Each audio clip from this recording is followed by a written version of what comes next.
This is Olivia Green interviewing Mr. Xuam Lawson for the HBCU Radio Preservation Project. It is 10:53 a.m. on March 6th, 2025, and this interview is being recorded at Fisk University's WFSK in Nashville, Tennessee. Mr. Lawson, thank you so much for being here, giving us some of your time today. Thank you for having me. Yeah. And so before we get started, can you just state your full name for me and your relationship to WFSK? Xuam A. Lawson Sr., spelled X-U-A-M. Last name Lawson, L-A-W-S-O-N, and I am the program director for Jazzy 88 WFSK. Thank you. And can you please tell me when and where you were born? When and where? I was born 1971 in Brooklyn, New York. Awesome.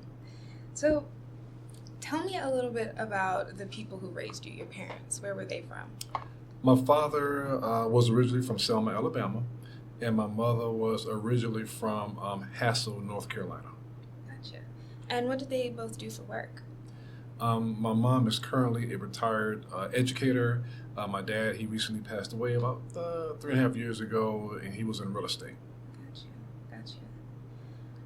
And as far as kind of culturally, the environment that you were raised in, were you raised in the church? What kinds of things or what kinds of values did your family uphold? I grew up in a Christian household. 2 parents in the household, my mom, my dad. I have 1 brother and 2 sisters. Zaire Lawson, I'm the oldest of 4. Zaire, Z-A-I-R-E. And then next would be Wyakia, Y-Y-O-K-K-I-A. And then my baby sister, Wyissa, W-A-I-S-S-A. Lawsons, yep. What are your siblings doing now? My brother is currently an appraiser for, I can't think of the county offhand, but he's in Georgia. My sister works for a HUD agency. She also has her own business, and my baby sister will be Wyakia, and Wyissa is an educator / artist. Mm-hmm. So they all reside now in the Atlanta / Athens, Georgia area. Mm-hmm. Great. So you said you're from Brooklyn, New York. Did you spend most of your childhood growing up there? Up until the age of 15. Okay. And where did you move when you were 15? We relocated to Athens, Georgia. Gotcha. And so out of those 2 places, what kind of feels like your childhood home? Or is it split between the 2 cities? It's split. Uh-huh. I don't recommend that for anybody, but unless you're an Army brat. But it's evenly split. It's weird that I have 1 foot in New York, and then the other foot in Athens, but I mostly associate, when it comes to my childhood, mostly with my high school friends. Gotcha. So if you're 15 and if we're in the movie of 15-year-old Xuam Lawson's life, what would it look like? What would the sounds, what sounds am I hearing? What smells am I smelling? What kinds of things are you interested in at that point in time? You're good. Movies, ironically, Prince, I can't think of the movie. Was it Purple Rain? Eddie Murphy Raw. Ghostbusters, the original with the Bobby Brown soundtrack. Public Enemy music, Keith Sweat, the Make It Last Forever CD, NWA. I came a little later. We're talking about when I first moved there. So we're probably talking UTFO, Dougie Fresh, LL Cool J, I'm Bad, that era right there. Nice, nice. And at that point in time, what kinds of things were you interested in? Like, what was your vision of your future as a 15-year-old Sports, young man? Basketball. Yeah. Yep. Trying to position myself to, go to college and then try to get to the NBA. Yeah. And what kind of student were you? Horrible. Horrible, because all I thought about was basketball. Yeah. Yeah. Did you grow up in the church at all? I did. Tell me a little bit about that. So I guess I want to say that I was saved at an early age in terms of acknowledging, who God is and who Jesus Christ is, probably around the age of, 8, something like that. Growing up in New York, my hometown church there, shout out to the New Canaan Missionary Baptist Church. At that particular time, the Reverend A.L. Cunningham was my pastor. I got baptized there. I sang in the choir there as a little kid. So they were Baptists. My grandparents on my mother's side, Blanche and Leo Sproul in Hassel, North Carolina, they were Pentecostal. So they were part of the Church of God in Christ. So I spent a lot of summers there getting the Pentecostal experience. And then on my father's side, I spent quite a few summers with my great-grandmother, Mamie Lewis, in Selma, Alabama. And so she was Baptist. And between the grades of, I would say, 4th grade to 9th grade, I went to private school, Catholic school. So I was pretty much immersed in, church and religion and things of that nature. So, yeah. Yeah. And I'm thinking, too, about the church has always been such a cornerstone for Black communities in the United States, but especially at that point in time when you were growing up. Do you remember any kind of civil rights activism or conversations about civil rights that were happening kind of when you were a kid in the context of the churches that you came up in? All the time. My mother, Hattie Lawson, who she has her own radio show on WXAG in Athens, Georgia, by the way. Hey, Mom. Shouts out to her. She's on every Wednesday afternoon from noon till 2 p.m., I believe, in Athens, Georgia on WXAG. She was the first president of our block association in Brooklyn, New York. So she organized everybody, she brought everybody together. So that was my first experience in terms of being involved in the community. So we had block parties. And for people who are from you live there now, but at that particular time, a block party meant that all the cars on our street, we grew up on Spencer Street. So all the cars had to be moved off the street. You could not park on that block for that entire day, which was normally a Saturday. And so everybody would bring their grills out, put them on the sidewalk or in the street, bring your music out, your bebop, your radios, and play music. And what it really was a party. And so everybody on that block just partied. And so on my block I grew up around, my neighbors were Puerto Ricans, Italians, Jamaicans, all of us, one big melting pot, all on my block. And so leapfrogging from there, my first individual opportunity in terms of being involved in anything in terms of civil rights would be when we moved to Athens, Georgia, and I probably was in the 10th grade at that time. So there was a march on Forsyth County in Forsyth, Georgia. And I can't remember the name of the church in particular, but my father encouraged me to come because we're going to participate. For those who don't know the history of that particular incident, there were no blacks allowed in that county at that time. And so the NAACP, I can't think of which particular branch it was, decided to go to Forsyth County and have a march there. Well, they were driven out of that county by the Klan, just drove them out. And so they made a plea to the rest of the branches and to the public that they wanted to go back and have a much larger march to show them that could not stand. And so I went with my dad, and I can't think of the name of the church offhand, but we partnered with them, we rode on the bus, and we went to Forsyth County, Georgia. And so we were in the front of that march, ironically, with the thousands upon thousands of people who were there. I got a chance to stand right behind Coretta Scott King, Andrew Young was there, if I'm not mistaken, and also Hosea Williams. So yeah. There were helicopters, the state troopers were on both sides of the street. There were people hanging out of the window with signs saying, "Nigger, go home." It was something else. How old are you at this point? I was probably 16, maybe. Yeah. And what's going through your head, like taking all of this in? It was. I didn't really think about it like that. I was just in awe that there were people who thought that way. Who would stand there and have signs that said, "Nigger, go home." And that there were state troopers on both sides to protect us as we marched down those streets, and helicopters were flying all over the place.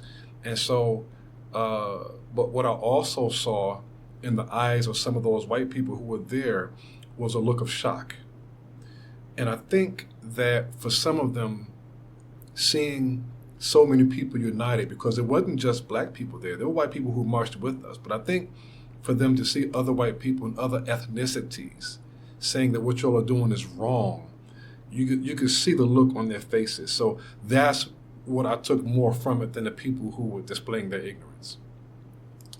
Yeah, wow. And can you tell me the name of the high school you were attending at the time? Cedar Shoals High School, the best high school in Athens, Georgia. Why is it the best? Tell me. It's only one of two. I mean, there's Cedar Shoals and Clark Central, and I went to Cedar Shoals. So yeah, we were the best. Jaguars. And tell me about some of your early memories of radio. Did you grow up having the radio on in the house, in the car with family? I grew up in a musical household. Okay. It was always around me. My parents were not overly religious, so I had a lot of religious freedom. So I got to experience a lot of reformations growing up. Not just the fact that I went to a Baptist church and a Catholic school, and I went to the Pentecostal church in the summers, but AME, CME, UMOGME, Universal Ministry of God Metaphysics Institute. That was a metaphysics church that we went to for a while. My father was like a co-pastor there. So, but we loved the Lord, but we weren't overly religious. So, your question about music, my mom listened to country music, so I listened to Kenny Rogers growing up, The Gambler, Olivia Newton-John, Crystal Gayle, Gonna Turn Your Brown Eyes Blue. I like old country. And then I also enjoyed hip-hop, because at that particular time, rap was not like what it is now. At that particular time, you mostly heard R&B on the radio, and I would tune into 98.7 KISS FM growing up. And on Friday nights, they would have what's called, I think it was Marley Marl or Mr. Magic's Rap Attack and stuff like that. So that was the only time we got to hear Run DMC and the Fat Boys and those guys. So I just heard some of everything. And then sometimes when we were riding as a family, my father had an 8-track in the car. So I would listen to blues sometimes, Bobby Blue Bland, ZZ Hill. So it was always something different that I was always listening to and being exposed to. Yeah. Yeah. And how do you think that affected where you would end up going as far as your work in radio? I didn't realize it at the time. I mean, because, I just didn't, I didn't foresee myself going into radio, not until much later. Gotcha. Those days, I really just wanted to play basketball. I was more focused on, just building my game, seeking out competition, trying to grow my skills. So, but music played a big part because I was in New York. So, I mean, between basketball and music, that's really was my world, just about. So, yeah. Yeah. So take me towards the end of your high school career. Mm-hmm. What are you thinking about? Are you pursuing basketball still? What comes next? We talked about my lack of studies. So because I was a smart kid, it's just that I fell into a gray area where between moving from New York to Athens, Georgia, it sort of hit me in a different way because I had new friends. I had to start over again. I was on a trajectory in New York because I played for 3 different teams. And so I went from that to moving to Athens to it was a different vibe, a different feel. And so I didn't really focus on my studies as much as I should have. And then they passed a rule that you couldn't make below a 70 on your grades in order to pass. So anything below 70 was an F. So I fell in that gray area and just didn't study as hard as I should. So because of that, I didn't get a chance to finish out my athletic career as a high school athlete.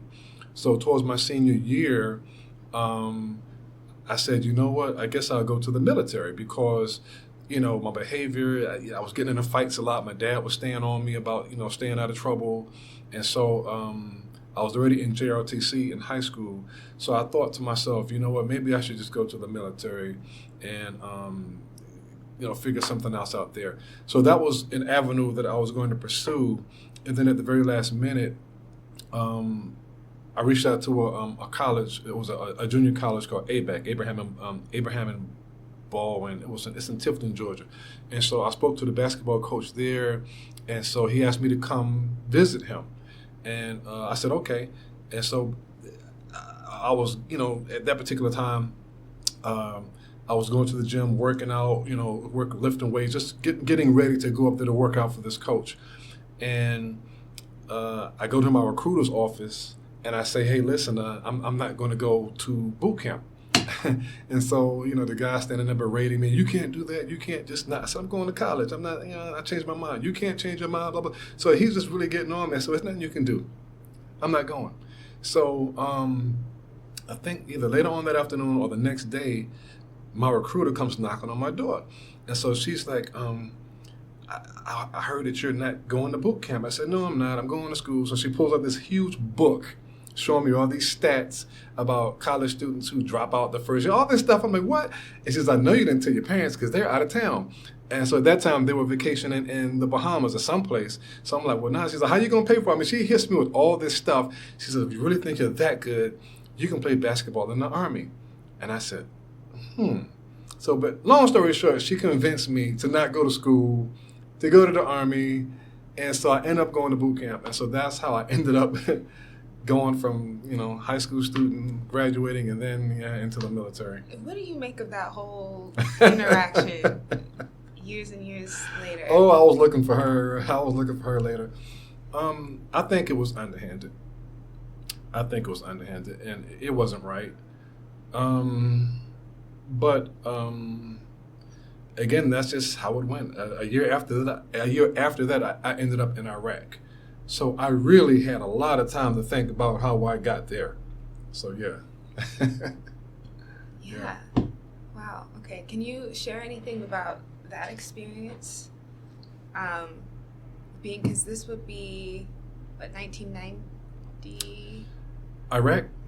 Yeah. Or which part? Iraq. Yeah, that would have been, 90. You're good. 90, okay. Yeah, that would have been 1990. Yeah, I mean, I guess, talk to me a little bit about those reflections that you had when you get there. You almost made a different decision, but you're here. Mm-hmm. Like, the emotional arc, what was that like? I had to grow up fast, like really fast. Once I get out of boot camp, and I ended up at Fort Campbell, Kentucky, which was my permanent duty station because I went to boot camp at Fort Leonard, Missouri. And then I left Fort Leonard, Missouri, and went to Fort Lee, Virginia for my AIT, which is my training for my skill. And then from there, I went to Fort Campbell, Kentucky, which is not far from here, which is how I ended up in this area. So I continued to keep working out because my goal was to play basketball and to probably join the All-Army team or something like that. That was my goal. And so somewhere in between that and the day we shipped off to Iraq, everything was fine. Until, like I said, I was walking down the hall one day, and one of my friends comes out of the hall and says, yo, man, we finna go to war. And I'm like, what? Like, what are you talking about? Like, what? And so, yeah, lo and behold, Saddam Hussein decides to invade Kuwait. And so he just takes his tanks and it just rolls on in there. Sort of like how Vladimir Putin did Ukraine. And so it just said, we're just going to take your oil fields. And so every other unit on Fort Campbell was deploying and just leaving. And I seriously was holding out hope to the last minute that we weren't going to go because everybody else was gone. And I kept saying, well, they don't need us. And so the politics of war are different. And what that means is I quickly discovered that there's always a general trying to get another star. There's always a colonel trying to get a star. There's always a lieutenant trying to get another bar. And there's always a captain trying to make major. In other words, there's always someone who wants to use war as an opportunity to move up. And if you're at the bottom of the totem pole, which is where I was as an enlisted person, you're pawns in that game. Because the majority of those people who make those decisions are not out there on the battlefield. So I quickly learned and discovered how all that works. So I was not very happy. how long were you deployed? We were there for about a little over a year. Okay. Mm-hmm. And tell me about finding out you're coming home. What does that look like? Yeah. Coming home was a bit different. We were the last ones to leave the United States, or my unit was the last one to leave Fort Campbell, and our unit was one of the last ones to leave at that particular point where we come back from Saudi Arabia. The thing about it before I go there is there's something about having to tell your family when I left, for me to tell my mother, my father, and everyone else that I'm getting ready to go, and I don't know when or if I'll talk to you again. So there's something about that really is just bad. That's the best way I can put that. So, but coming back was a little different because of all the nuances that take place before you actually come back. Dates change. We're going to leave tomorrow. Then tomorrow comes. You haven't left yet. And then in between, when we got there, people say, well, we're not supposed to be here. We don't have any orders. They're going to send us home. So there are a lot of rumors that float around a war zone.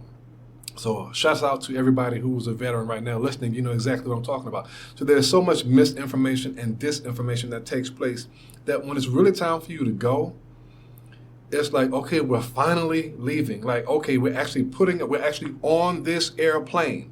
We're on it. And I was excited because on our way back, we stopped over into New York. I can't think of which airport we were at. I think it was either LaGuardia. I can't think of what it was. I bought a newspaper, and the day that we came back was the day of the Evander Holyfield George Foreman fight. And I pray I still have that newspaper somewhere. I know it's beat up in someplace, but I bought that newspaper because I wanted to memorialize that day. But even if I don't have that newspaper, that first fight or that fight that took place between Evander Holyfield and George Foreman was the day that I was actually on my way back to Fort Campbell from Saudi Arabia and Iraq. Wow. Yeah. And so, what do you do when you get home? Where do you go? I went home. Yeah. I went home. I caught the first thing smoking, as they say, and I flew to Athens. Yeah, my mom picked me up. I caught a Cessna, and my sister Waikiki was there, and I don't know. I sort of just picked up where I left off. Yeah, mm-hmm. per se, mm-hmm. I did. So, how are you thinking about next steps? Like, what do you do after this? I wasn't sure. I was trying to figure out what to do next. I really was. I wasn't sure what I wanted to do. I was torn between, do I want to keep doing this and end up like that again? Or if I don't do this, then what am I going to do? Mm-hmm. And in the back of my mind, I was still thinking about college and basketball, but I was getting a little older. So I'm thinking to myself, okay, like, just where am I? And so, I don't know. Somewhere between that and probably the next several to 8 months, I had a conversation with my father, and he said, Exum, it's okay for you to get out. He said, you've done more in the time that you've been in the military than most people have done in their whole life. You don't have to stay. And so that helped me process the next step. And so after hearing him say that, so, you know, a father's words can be very impactful. And so I thank God that, I didn't always listen. You know what I'm saying? What I'm saying is, I thank God that I actually, in that instance, I did listen to him. And shouts out to my mom too, because sometimes I don't want people to think that I don't bring her up, but that's not what I'm saying. It's just that there are just times when I can look back and look at certain instances that had an impact, like the question that you just asked, and having thought on that, I decided to get out, or begin the process of getting out. Yeah. Okay. And so, when you're thinking about getting out, you're still unsure about what that means for you, though, about what's next. What was next was to go to college. Okay, and did you know what you were interested in studying? RN. I wanted to be an RN. Okay. That's really what I wanted to do outside. I think you asked me that earlier on, other than basketball. I wanted to be a registered nurse. Okay. Mm-hmm. And where did that come In high school, I had a part-time job working at a hospital. Gotcha. And I just felt the call to help people. And I felt like that was the way to go. Mm-hmm. Mm-hmm. So what happens? Do you end up going to nursing school? I started the process. I started out at a college called Austin Peay State University, which is in Clarksville, Tennessee. And from there, I decided I also wanted to go to, it was Austin Peay. But I ended up changing my mind for 2 reasons. One, this is after I got out. I started to reflect on a book that I read when I was in Iraq called The Stand by Stephen King. And I'm not sure if you ever heard of that book or saw that movie, but at that time it was a book. And it was a real thick book. I think it had over 1,000 pages.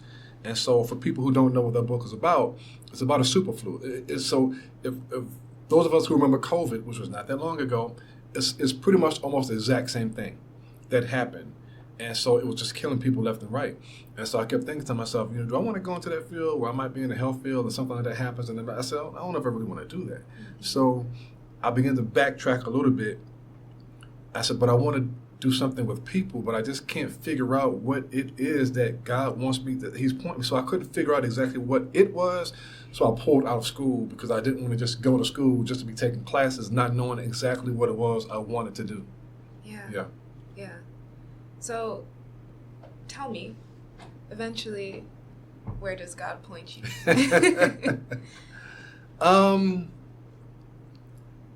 Let's just say I spent the next several years doing me. Okay. Let's just say, gotcha. When I knew that wasn't it, in reflection, what I probably should have did was probably go spend some time in a church someplace and just but that's not what I did. What I did was I sort of hit the streets. And so I started a life of drinking and clubbing and just everything that you do when you do that life. So yeah. Yeah. Mm-hmm. And was there a moment where you decided, okay, I'm refocusing after that period of time? Yeah. It took some time. Yeah. It took a while, and it didn't happen right away. The first step in that direction was I was working at a factory in a city called, it was Ashland City, Tennessee. And so there was a factory called State Industries. And so I was making good money. I was an independent welder, welding hot water heater parts, lids. And so I was inhaling a lot of soot because when you're welding parts, you got that black smoke. So I was inhaling a lot of soot, which I didn't realize I was doing at that time. One day I was leaving work, and there was a guy who he was laying on the floor, who had passed out or whatever it was that was going on with him. Well, apparently he died. He had been there for like 20-something years. And I don't know what happened. I don't know if it hurt. I don't know. I just know I was leaving work one day and he was laying there. The ambulance was coming and all that stuff. So I started thinking like, wow, like how long do I want to keep doing this? So that thought came. And then not too long after that, I was in the shower. And so as I'm in the shower and I see some of the water as dark as it was, I remember thinking to myself, wow, I'm inhaling all that stuff. How long can I keep doing this? And I was making good money. And the reason why I keep saying that is because all money is not good money. And so I thought about that shower. I thought about the guy that I had just heard that died laying on the floor in that plant. And then I remember specifically saying, okay, God, what? I'm ready. What should I be doing? What do you want me to do? And so the next morning on my way to work, I was listening to the radio, which is what I did every morning. Like I would leave the house. I had to be at work at 7 o'clock, so I would leave at like 5:45 in the morning. So I was listening to a guy by the name of Tom Joyner. And I was listening to Tom Joyner. He was syndicated at the time, but he was on another station. So I was listening to a guy by the name of Ernie Allen, and who's one of my great radio mentors to this day, a station called 92Q, WQQK, here in Nashville, Tennessee. So Ernie Allen was on the air with a guy by the name of T. Wright, and they had a morning show. And so I would listen to them in the mornings. And then during the middays, I was listening to a young lady by the name of Tessa Spencer. Tessa now does TV and radio in South Carolina now. And then in the afternoon, a girl by the name of Portia Stevens. And so they were called the Microphone Sisters. And so that's how that went. And in the evening, a guy by the name of Bruce Lowe, who did the Quiet Storm. So that was that radio set. But before that, but every now and then I'll also listen to Tom Joyner. But long story short, on my way to work, I heard guys say, I want you to do that. So I said, okay. I think that was the second time he spoke to me and sort of dropped that in my heart. And so when I got to work, on my lunch break, I went and got a phone book. Now we use Google. But at that particular time, I grabbed a phone book. I started flipping through the phone book. And so the guys that I work with say, yo, X, what you doing, man? I said, I'm trying to find a school because I'm going to school for radio broadcasting. You going to do what? I said, yeah, man, I'm going to go to school. They said, really? Okay. So I found the school, and it was called Drawn's Junior College. So I immediately called them up. I said, I would like to enroll in your radio broadcasting program for this 2-year degree. And I said, I can't do 4, but I think I can do 2 and knock that out. So I enrolled, left that job, and became a full-time student. And so that was my first step into radio. And how old are you at this point? I probably was 26, between 26 and 27, somewhere in there. Okay. Yeah. And tell me a little bit about what's going on at the school at that point in time. At Drawn's? Yeah. Were you involved in the community at all? No, not at all. not that way. I was pretty much hoping to just pass classes because I'm taking English, I'm taking math, I'm taking whatever it was, and I'm just trying to get reacquainted with just going back to school. Right. But what helped me in that instance was, with it being a junior college, there were a lot of non-traditional students there. Right. So I didn't feel exactly out of place because to my left was a grandmother in her 60s who was just going to school for it. She had her reasons. To my right was somebody who was probably 18 or 19 who decided they didn't want to go to a 4-year school. But so it was a huge melting pot of different people who were there for different reasons, but all trying to accomplish the same goal. Yeah. And so when you start, this program, are you feeling sure about it immediately? I had a peace about it. Okay. Because in the back of my mind, I would. So, let me go back to when God dropped that in my spirit, and I'm talking to Him. I do hear my mother and my father in my head saying, "Exum, go back to school," because they had been telling me that for years. But of course, I was doing my thing. So, but like I said, all that sort of came together. It would seem like and sound like at the same time, but it was a period of time where all these things happened and culminated in my life that led to those moments. Mm-hmm. Mm-hmm. And then once you finish school, tell me what happens after that. Do you immediately start working in radio, or do you start working in radio while you're still there? I was one of the few people that got a job working in radio before I graduated. Okay, what was that job? It was at this particular time, I was what they would call a senior, but I was at my last probably 2 semesters at Drawn's, and but before I got to that point, because at this particular time I was living in Oak Grove, Kentucky, so the school was in Clarksville, which is about 20 minutes from where I lived, and so my advisor called me into her office, and so she says, "Exum, I'm not sure if you knew this when you started this program, but our studios for you to train are in Nashville, which was about an hour away from where I live." She said, you would have to drive to Nashville in order to finish. You could either change your major, or you'd have to drive back and forth to Nashville. And she says, "Exum, I got to be honest with you. I don't know if there's a whole lot of money in that field. Are you sure you want to do that?" And I just said to her, I said, "Well, yeah. That's what it takes, and that's what I'm going to do." So I ended up driving back and forth. But long story short, to answer your question, I got an internship at WQQK, which is 92Q. Mm-hmm. And I got the internship because of a friend of mine from school. They were part of an internship, and I hadn't really thought about it until they mentioned it. And I said, maybe I should consider getting an internship so I can sort of figure out what I want to do with this in this field. So for any of you listening to this and you're in college, do an internship, I'm telling you. And I wasn't paid for it either. So, so I pick up the phone and I call. And so I can't think of her name offhand, but I say, my name is Xuam Lawson. I'm a student at Drawings Junior College. I'm trying to find out if you need any interns. She says, hold on. So she forwards me to this young lady by the name of Lynn Sanders. This was on a Friday. So Lynn Sanders takes my information. She says, I want to see you on Monday. So I came in on that Monday, and she allowed me to be her intern. So shout out to Lynn Sanders. I don't know if she'll ever see this, but she changed my life because in that internship, I started out in the promotions department. So I would drive around the city.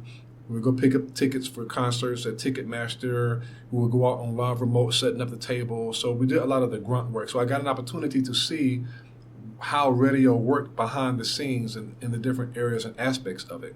And I quickly learned, like, man, promotions got it going on. You get the T-shirts over here, you get the tickets, you get everything.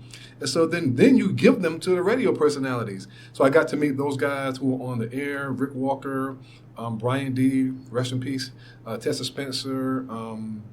By that time, Tom Joyner was on the air because Sam Howard, who owned 92Q at that time, the first day of my internship was the day that he had the sale went through, where he sold 92Q, which was an urban station, which was black owned and operated. He sold it to, at that time, the Dickey Brothers, which is now Cumulus Media, and so they purchased that from Sam, and they owned a bunch of radio stations around the country, and on all their urban stations, they fired all the morning shows, the crews, and replaced them with Tom Joyner. So that's how Tom Joyner got his deal with Reach, I think it's Reach Media, Reach One, and he became syndicated all over the country. And this is at a time when most people, especially the urban community, the black community, didn't know what syndication was. Yeah. It was brand new. So a lot of people thought that Tom Joyner was in their city, even though he wasn't. But so to get, I know I'm going a long way to answer your question, but I'm trying to explain all this. So at the end of my internship, my teacher, one of my professors, my teachers, was actually working at another radio station. We had taken a field trip to the radio station so he could show us around. So we went to the field trip, and that particular company was called the Cromwell Group.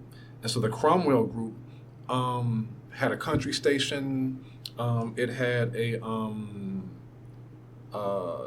pop station, and it also had something else in there. So there was another company.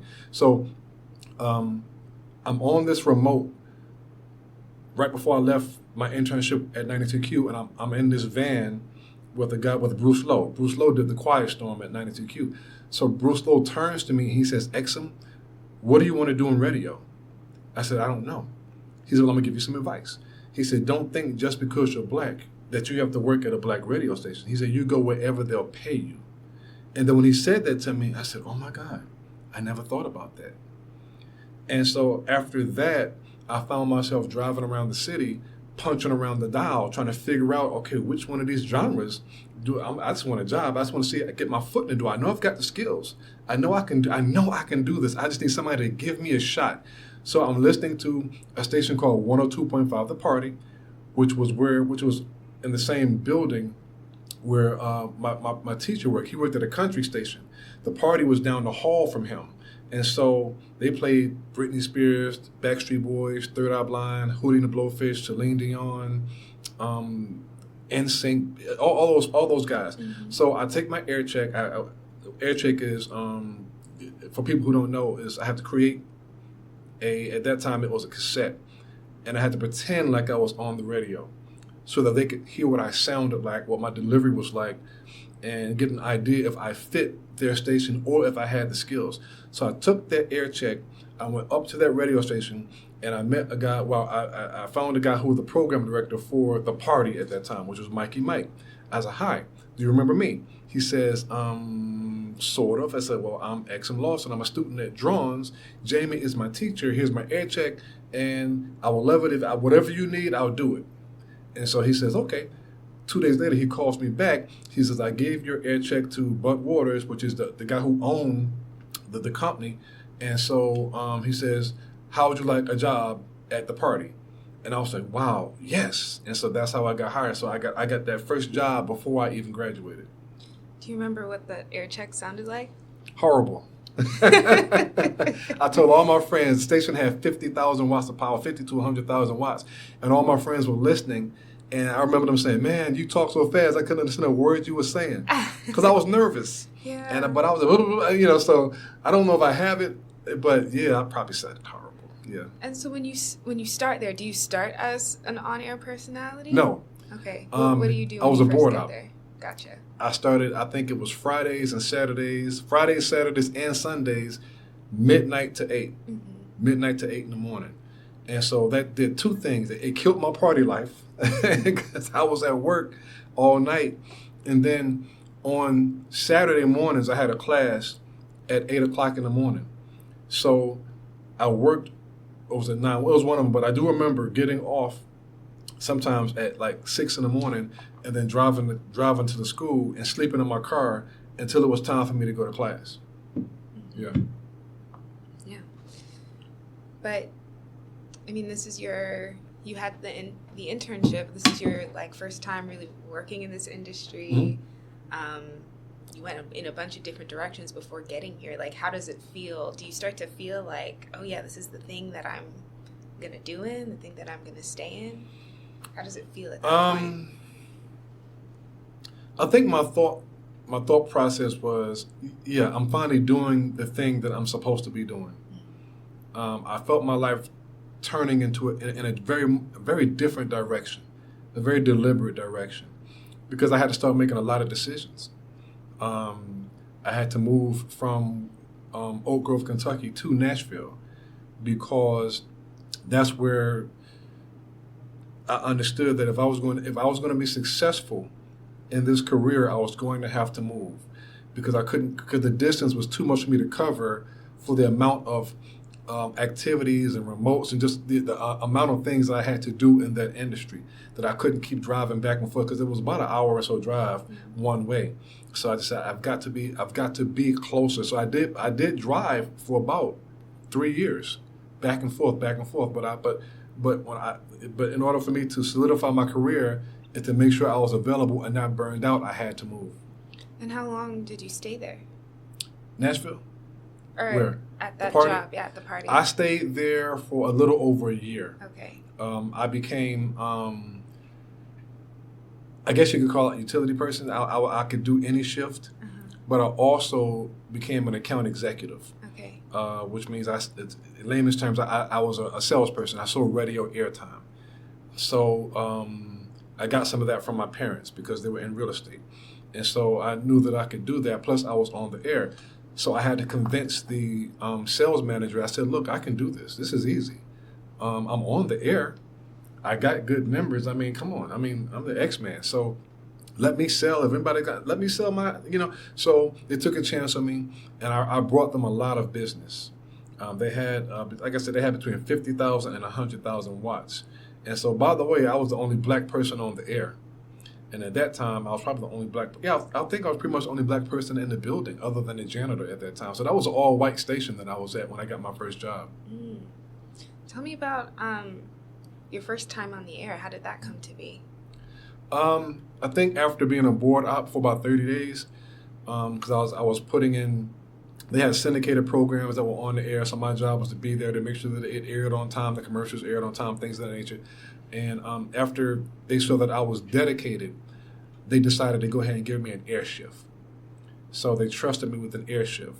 And so I had to, learn how to do it. But I already knew how to do most of the mechanics from going to school. So the slogan, continuous hit music, 102.5 The Party. This is the X-Man. Here, listen, this is brand new from Celine Dion. You don't want to miss it. Turn your radios up. This is Celine Dion on The Party. And then I will go right into the break. And so that was interesting because I did not know anything about Celine Dion, Hootie and the Blowfish, none of NSYNC, Britney Spears. Matter of fact, she had just came out at that time. So we helped break a lot of these artists. Mm-hmm. And so I had to learn that entire genre. And that's what Bruce Lowe was telling me about thinking outside of the box. Mm-hmm. Because in order for me to explain this, in some cities, okay, let's take Nashville, for example. At that particular time, there was really only one urban R&B station. So what that meant is that all the air shows were covered. And if you had to wait for somebody to get fired, died, or quit in order for you to get your shot. And as an intern, you're there and you're looking around and you're like, well, there's no room for me. Like, what do I do? And so when Bruce Lowe told me that on that remote, I never thought about trying to get a job somewhere else. My thought was, I'm going to have to move somewhere else to stay in this genre and then fight it. But how do you do that? Because, it's not a lot of urban stations in a city. So what he was saying to me was, look, man, you go wherever they pay you. And I took that as, okay, if it was rock, I was going to learn everything I could about meatloaf. And I don't mean the food. Some of y'all catch that. So, yeah. Yeah. And so what are you learning about yourself as a person, as you're starting to be on air, as you're learning a new genre, you're entering a new field? Yeah, what does that teach you about who you are? That God was with me and that nothing was going to touch me. I'm not trying to sound cocky. I'm not trying to sound, but I had a confidence about me that because of my voice, that I was not somebody that was on the air. Like, for instance, there are people who are on the air, who are on the radio, who don't have a radio voice. Mm-hmm. I'm not sure if that's even a thing these days, unless you do like the Quiet Storm. And I took it personal that when people would hear me talk, they would go, oh, you sound good on the Quiet Storm. And I would get offended. Now, I wouldn't let them know that I was offended, but I'm like, I can do more than that. Just because my voice is deep doesn't mean that's all I can do. So it forced me to push myself beyond just that stereotypical, sort of box, that I was in. Yeah, and then also being the only Black person at the station, I'm sure that had something to do with is the perception that other people were kind of putting on you. I had to work harder. Yeah. Because I knew that everybody was listening. Everybody in that company. Because see, the Cromwell Group is sort of like this. The guy who owns the Cromwell Group, but he owns radio stations around the country. So it was when they hired me. I wasn't in the room before that, but I'm pretty sure throughout the building, right, that they knew that they just hired this Black guy. Right? Come on, let's be honest. And I'm pretty sure when I walked into the building and they understood who I was and that I was on the air at the party, which is now a sports station because they flipped the format since then. But that they knew, like, I want to hear, like, okay, how does he sound? Mm-hmm. What's he going to bring to the table? How's he? So all ears and eyes were on me, all of them. Yeah. Yeah. Yeah. And so you're at the party for 1.5 years, mm-hmm. You said. What happens after that? They wouldn't pay me right. Okay. And I won't get into that, right? But so I started looking around for another job because I was like, you know what? I'm bringing y'all like new clients. I won't get into the business aspect of it because this is the sales aspect of it. So I started looking around for another job. So Jim Kennedy, who at that particular time, he was the operations manager for Cumulus. And so he oversaw some of their urban stations. And so Cumulus, which is where I did my internship at, own 92Q. They own 104.5.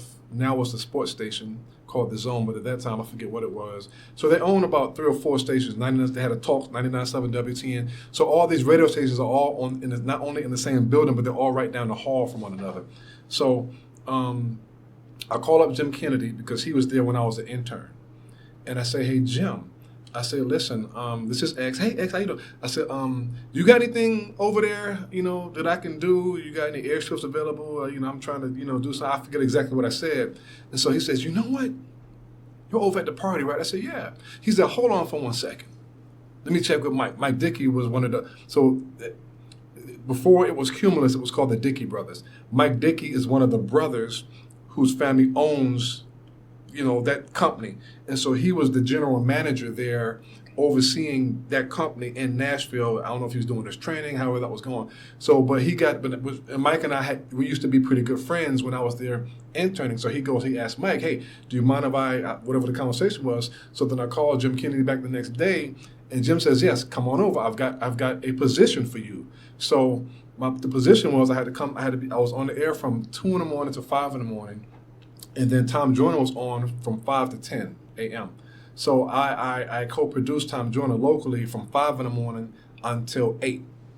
And so I left the party, put in my notice there, left, and I went over across town to WQQK, which should never have happened, because normally in this business you have what's called a non-compete, right? Which means that for people who don't know, that means that you can't quit this radio station and go across the hall or down the street to the competition.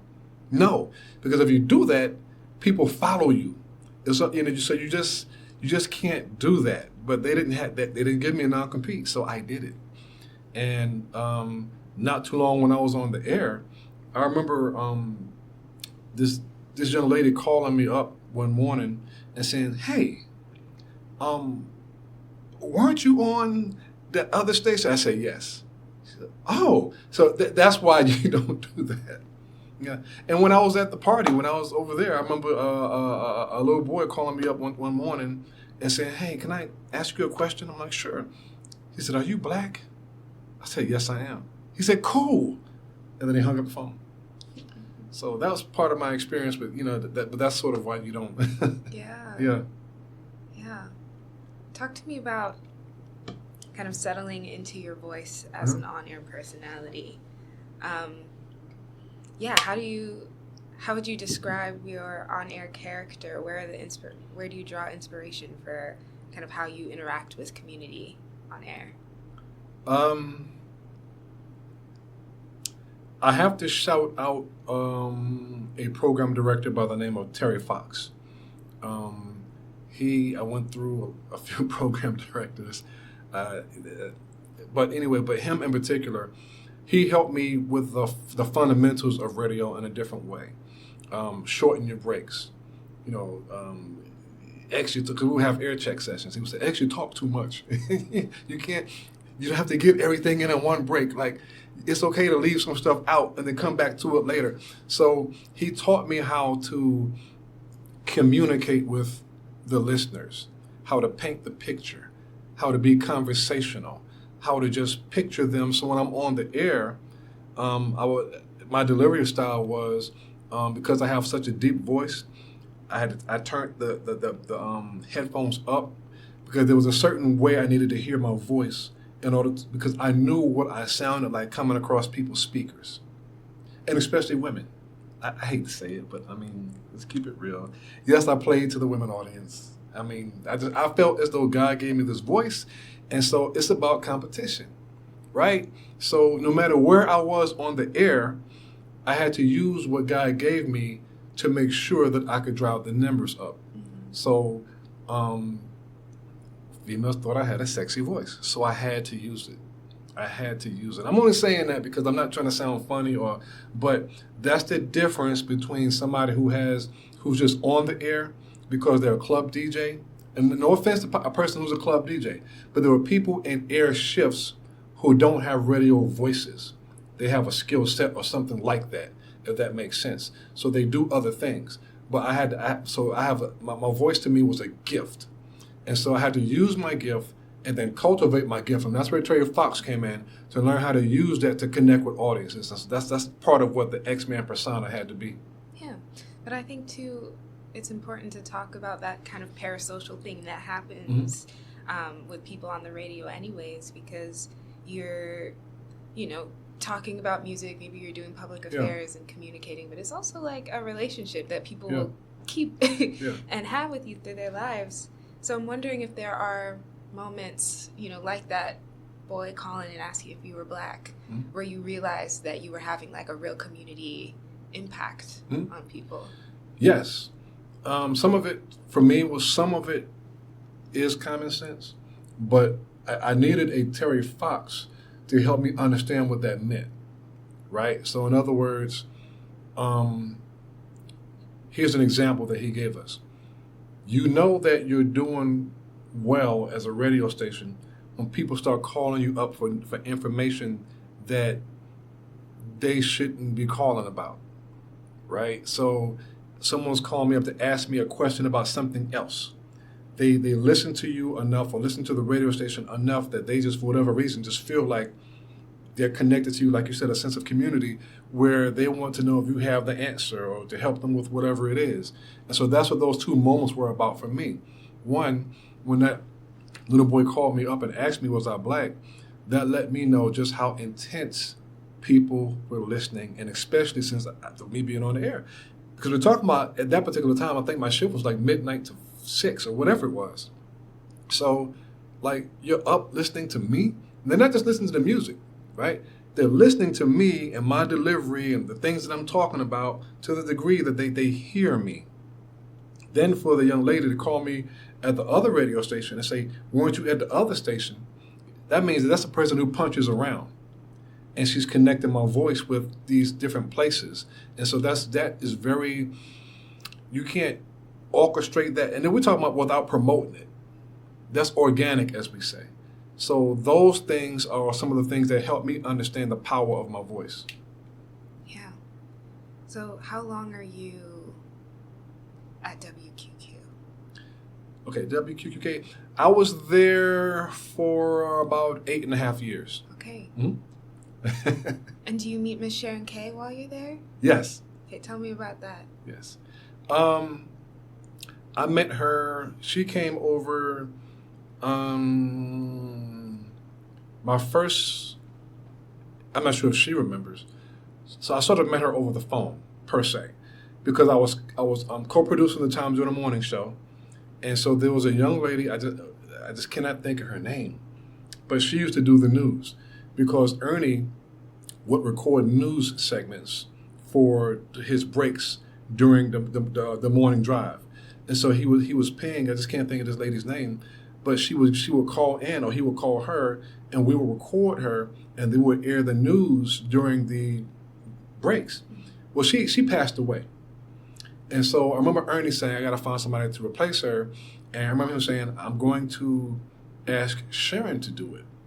And I'd never heard of Sharon at that, because she was at another, I'm not sure if she was at another station. I don't remember. But I remember him making that process happen. And then I began calling her for the news in the morning. She would read it in the morning. I would call her, or she would call the station and we would record it. So that was my first encounter with her. And then later on, she comes aboard and she's doing a lot more and more in terms of news or just activities. And that's sort of how our friendship developed and grew. Gotcha. And so when do you start thinking about WFSK?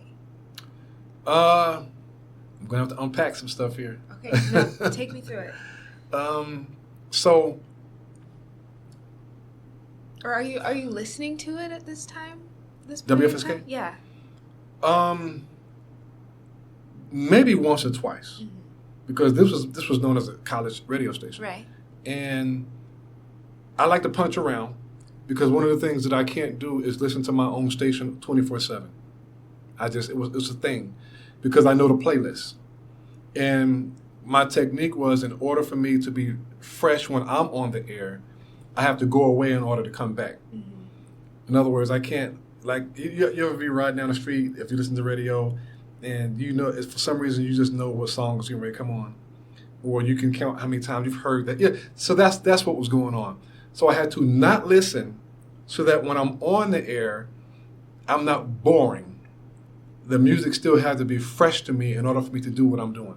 So I'm punching around, and I do find WFSK, for whatever, I don't remember, maybe some students came, I think maybe some students came over who were intern, and we discovered they had a radio station, but I could never figure out, like, y'all have a radio station. Why don't y'all intern there? I don't get that. But anyway, so this guy was on the air, and I was punching around. His name was Frank. He's a doctor now. I just can't think of his last name. But so I call him up, and I say, hey, listen, my name is X-Man. I work in NAACP, blah, blah. I said, do you mind if I swing by and, holler at you and give you some pointers, blah, blah. So, he said, yeah, come on. So he got all excited, like, yeah, I can't believe you listened to me. I said, yeah, man, I'll punch around. So anyway, I came up here. It looked nothing like it does now. But what year is this?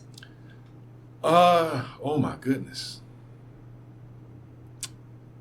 I got here in 2007, so this had to be 2006 or 2005. Okay.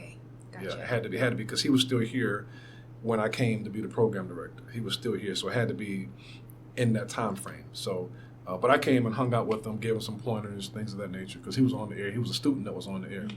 And, yeah. What was the original question? It was walk you through how I left QQK and got here. Yeah. Got you. So, yeah. So Sharon, I ended up producing Sharon's talk show, radio talk show, What's the 411 with Sharon K, which aired on Sunday mornings from 8 till 9. And so I was producing the show for 92Q. Fisk offered her the job as general manager of WFSK. And so she asked me, she said, if I get this job over at WFSK, will you come with me?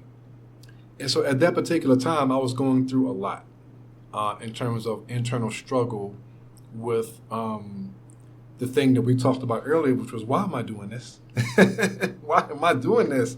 I felt as though I had reached the height of my career.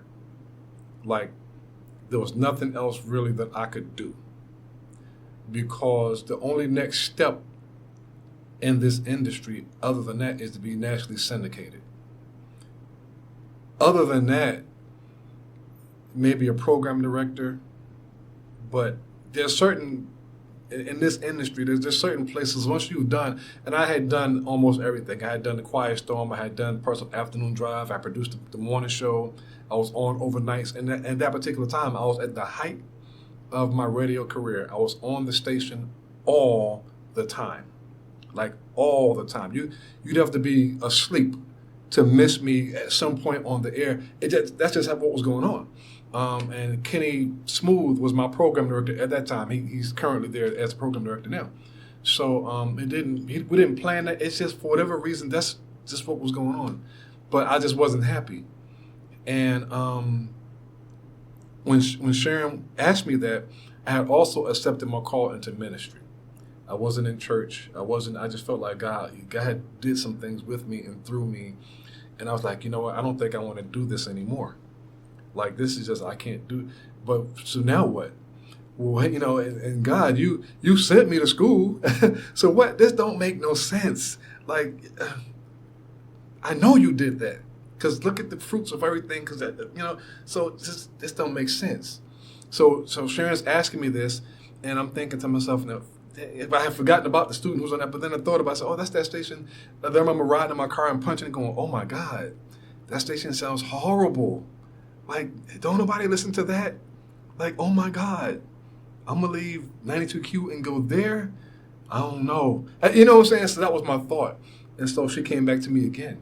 She said, well, they met with me, they came to my house, sat me down, blah, blah, blah, blah. Yeah, I won't get into the conversation. She said, it looks like this is going to happen. Are you sure? And so I'm thinking to myself, you know what? Yeah.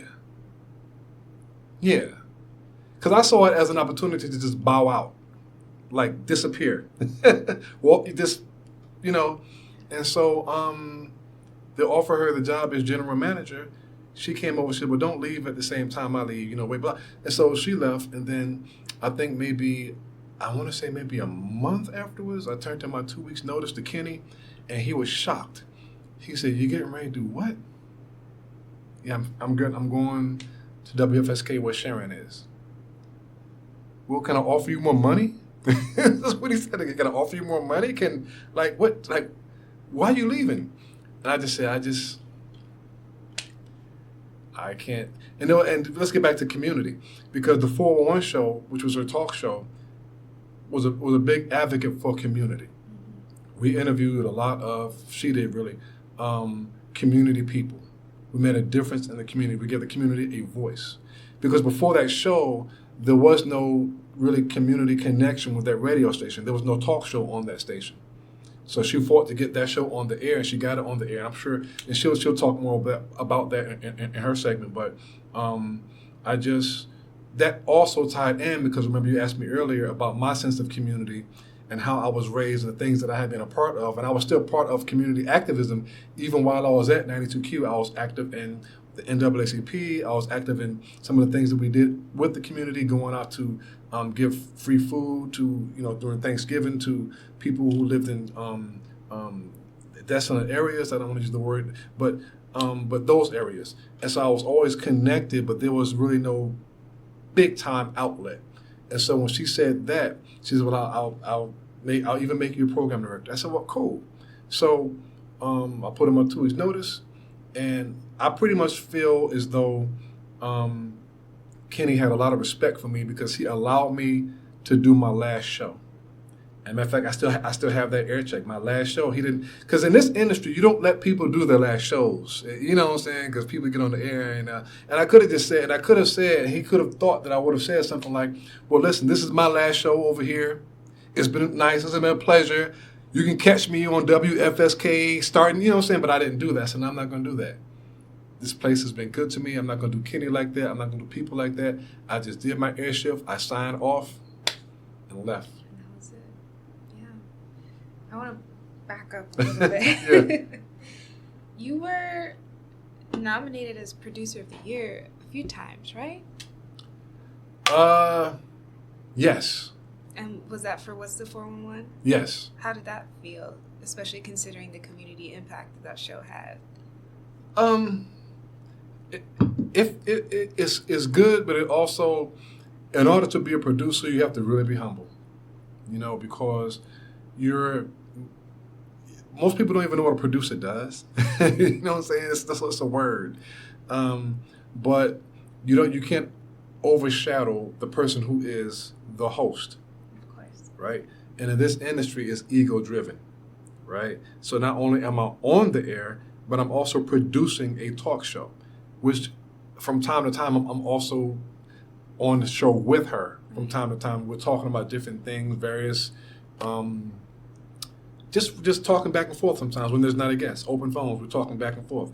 So people know who I am, but I also have to remain humble and allow her to remain the host and remember that I'm the producer and to not try to out-talk her, outthink her, whatever it is that a person can do, especially in this industry.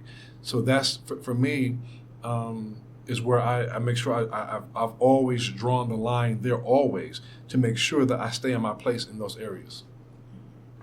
How did you think about your role kind of as a producer on that show in that political landscape? Because this is kind of mid-2000s, right? Pre-Obama presidency. Yeah. What were people... What was the community, the audience, interested in, demanding? What kinds of things were you talking about? We talked about Bush. Yeah. We talked about...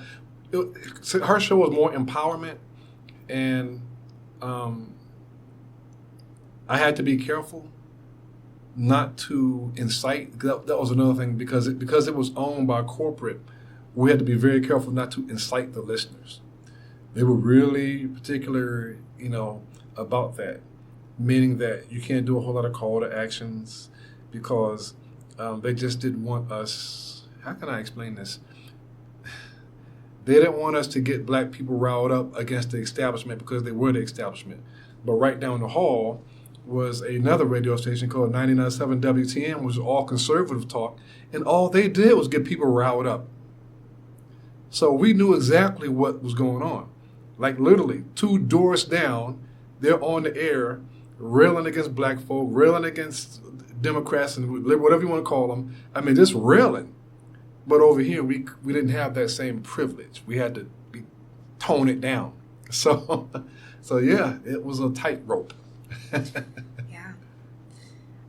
Okay, so moving forward back to your beginnings at WFSK, you had your perception of the station from, hearing it, coming here and giving people some pointers.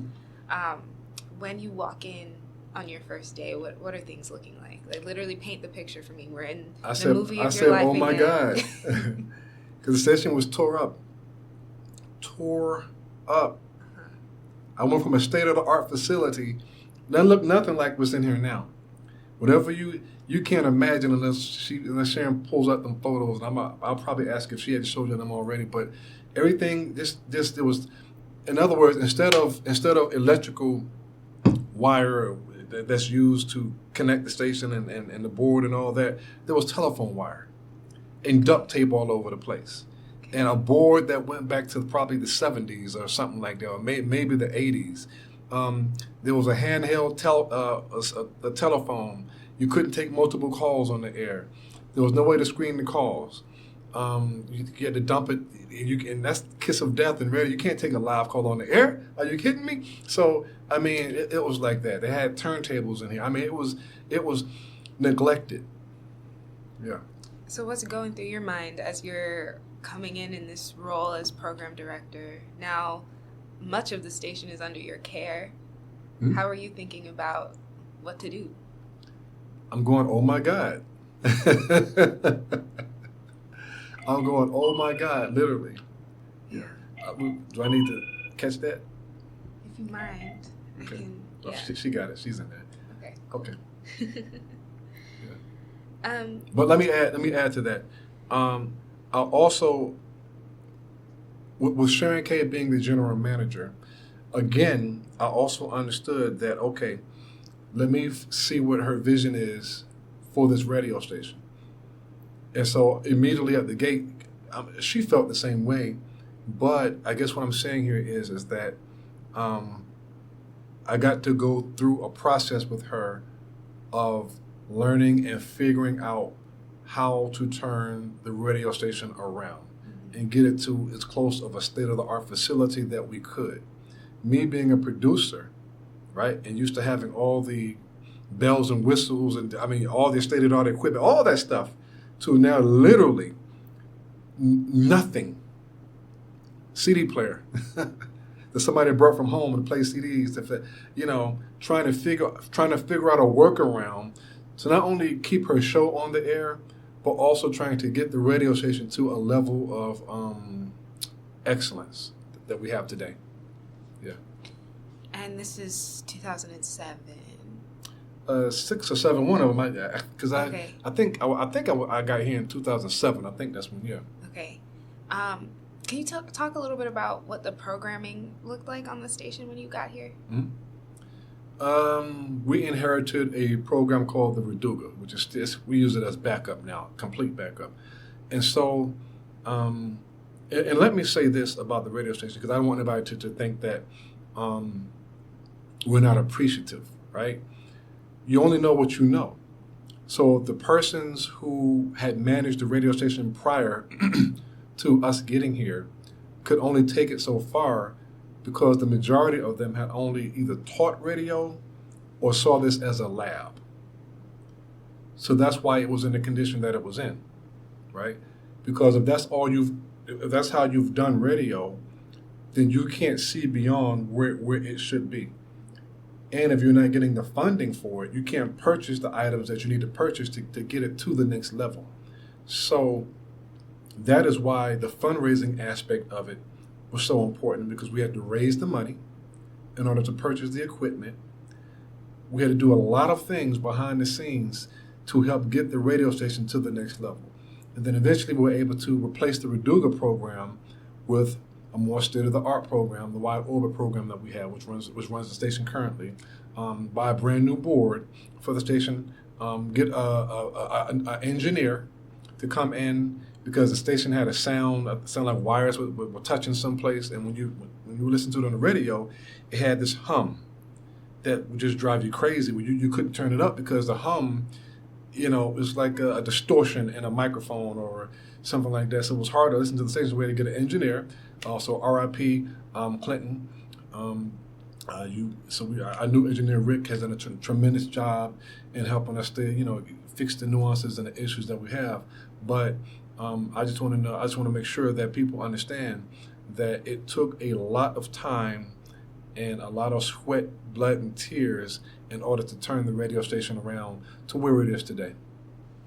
Yeah, and how did you think about fundraising in those early days? What did you do? Because I had been a part of radio sales, I understood that aspect of it. And I might add, this is a public radio station. Right. So we came from commercial radio.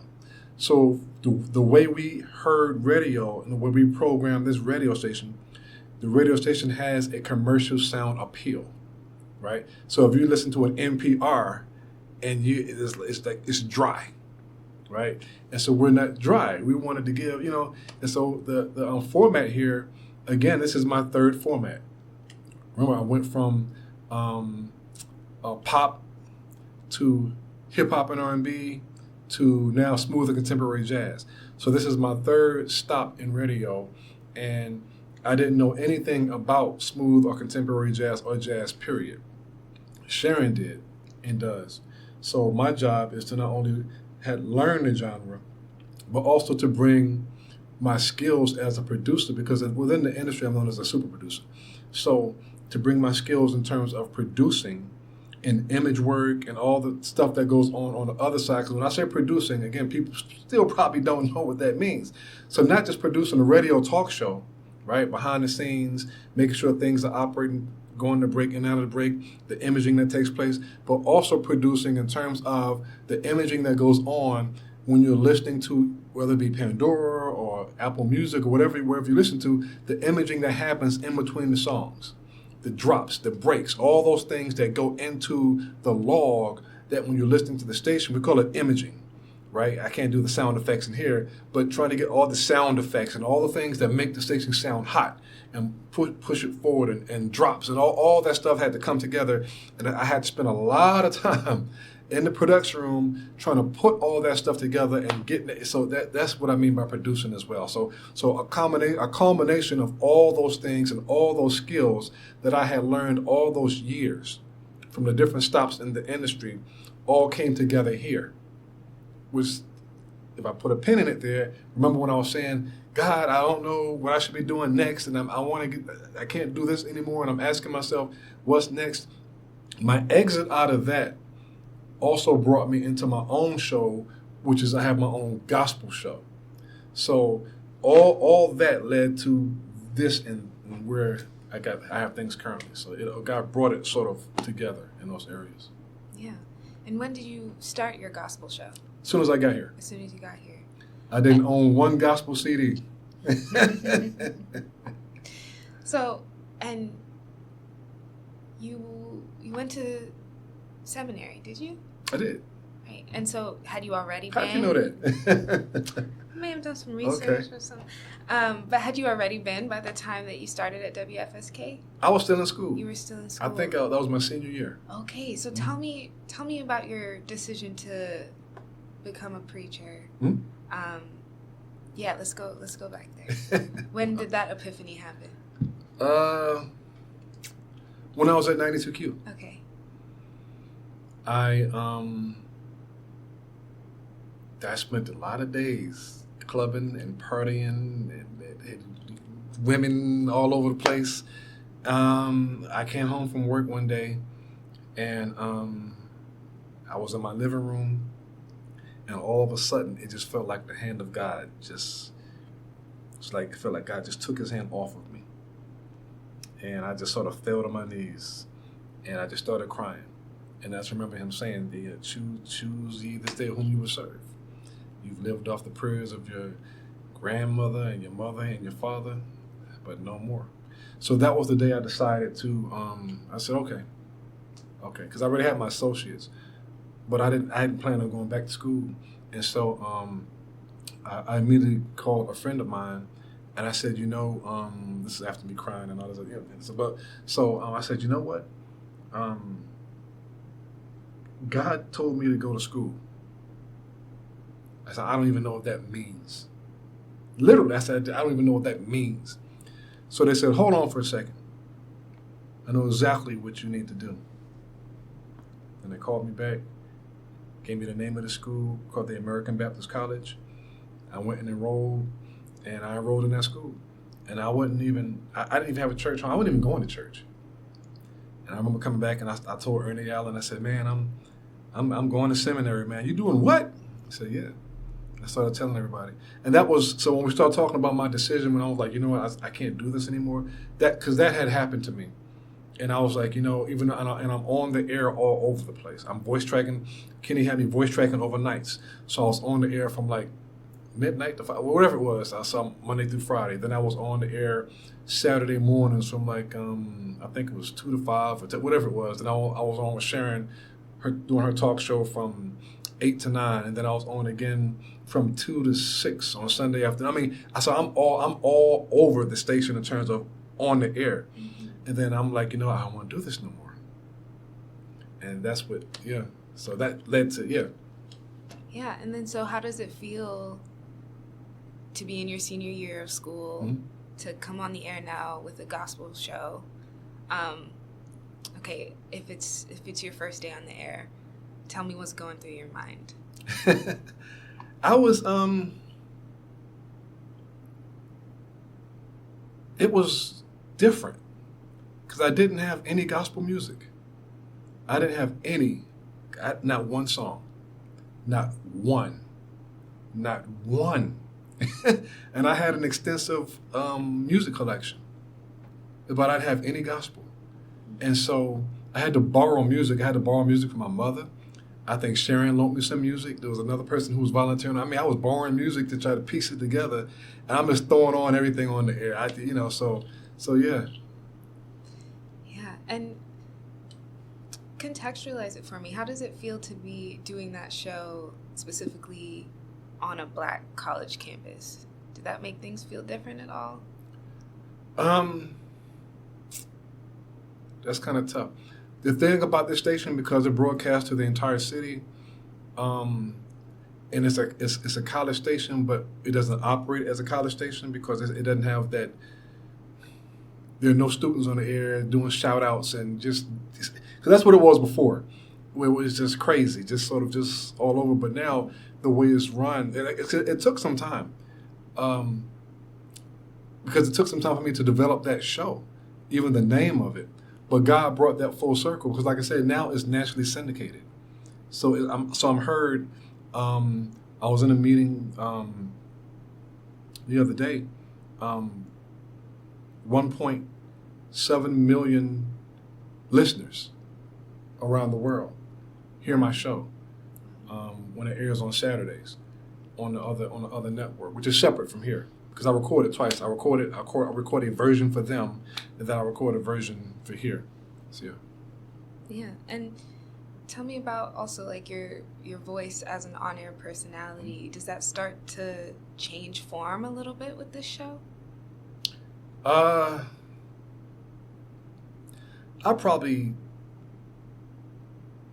think that my voice is very distinctive in terms of my delivery and bringing professionalism to the gospel industry in terms of sound quality and professionalism. I gotta drive that home, professionalism, because most of your gospel stations, most of your gospel, I won't say, but if you travel the country and if you punch around, if you listen to gospel music, most of your gospel radio stations are owned by mom and pops. So the people who are on the air are not trained radio professionals. So your quality is not going to be the same. And that's what I bring to the table in terms of my program, Real Gospel, which is you get a quality sound, you get music, you get news, you get it's a culmination of all the skill sets that I've learned, all packaged into that show. Yeah. And how was or how is kind of the audience perception of Real Gospel? How did that develop? They love it. It grew. It grew big time. Every fourth weekend of the month, I do a tribute to all the old school artists, the traditional artists, like call it old school gospel. They give it. I call it traditional gospel. And so, like James Cleveland, the old Pastor Shirley Caesar, all these other guys who, like the 70s and the Hawkins family. I pay tribute to all of them by dedicating the entire show to nothing but that kind of that genre of music, and that particular weekend, and those particular shows are the most talked about. Whenever I come across somebody or somebody emails me or whatever it is, they always talk about how much they enjoyed that part of it. And do you have a sense of like who your typical listener is? I don't. I don't because because we don't do ratings here in Nashville. So I would have to find a way of getting a hold of the Arbitron to find out what the city, the makeup of the breakdown of the actual numbers are. But my formula is the same as it was when I was at the other radio stations, which is I'm programming to have the best product out there available.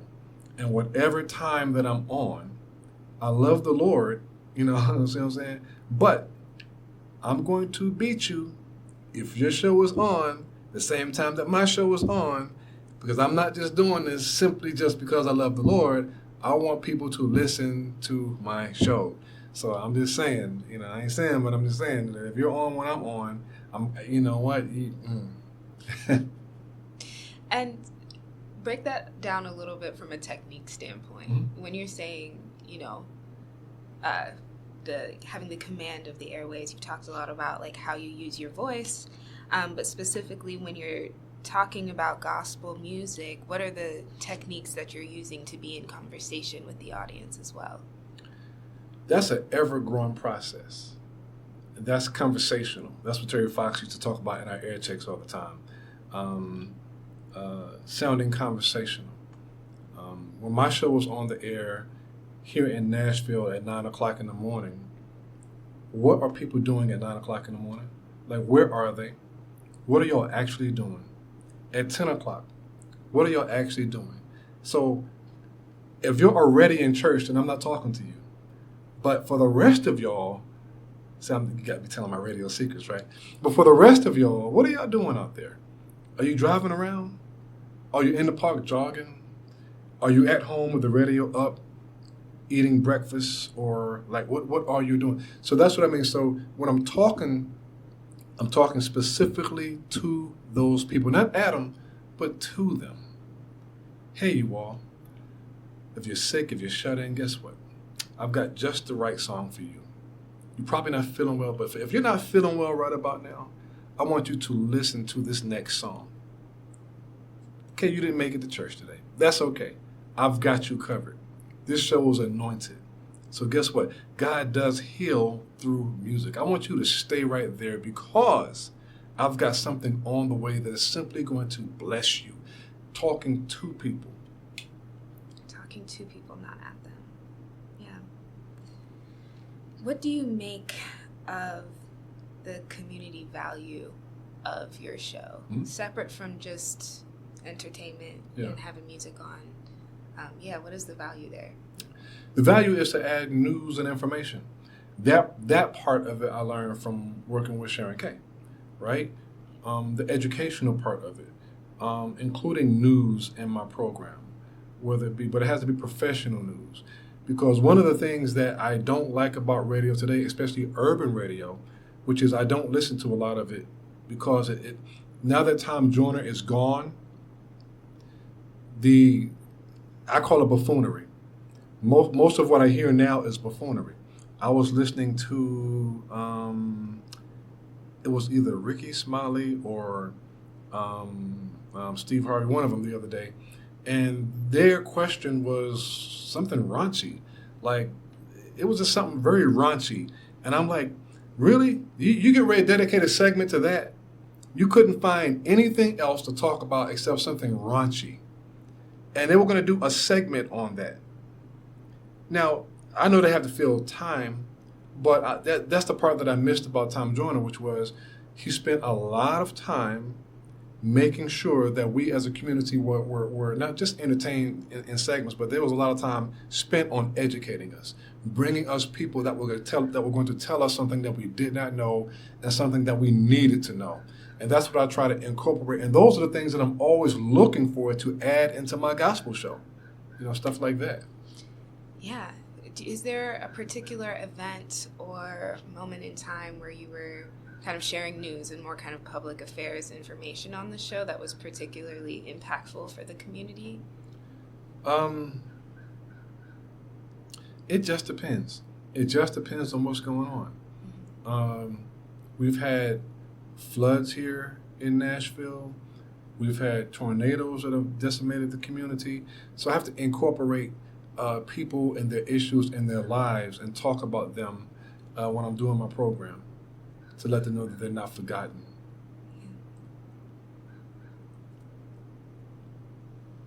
Every now and then when I got the opportunity, I'd even go walk the community. I think when the tornado hit, I just went live.